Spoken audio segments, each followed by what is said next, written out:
Hey guys, how's everybody? As you can see by my little intro, she is cutting. We will get it out and cut just a little bit more with it. There's a few little bitty issues I've got to work out on it, but first off, we got our air filter bracket, got that straightened out.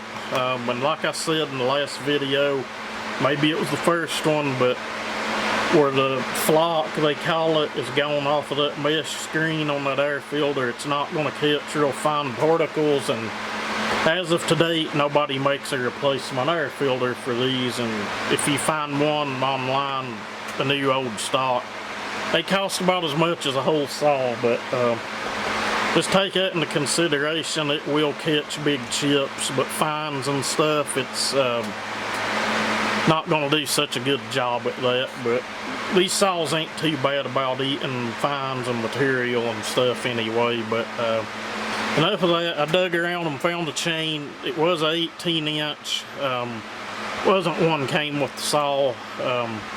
That one's pretty good. It's so sharp. I just kind of touched it up lightly, but I'll throw it in the box, send it back home with the saw. That way you ain't online trying to find a chain. But I'm sure Archer has something. They typically have chains for Max, but that one's got a lot of life left on it. It'll probably, for what you're doing with this saw, it'll last a long time. But something I've got to look into, the recoil this evening.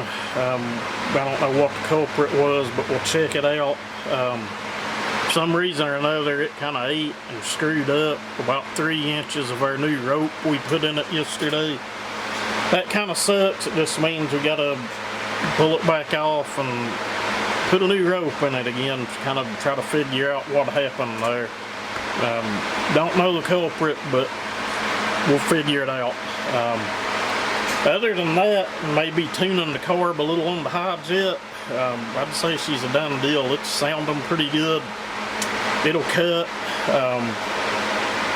Hopefully we can get this one ready to ship back home maybe early next week or something. And today's Thursday, so I'm hoping I've got it ready to ship out by the end of the month. But anyway, just a quick little update. Thought you guys would want to see it, the bar and chain on it, and see it cutting in a little bit of wood. But as always, thank you guys for watching. Everybody stay safe. Y'all have a great day.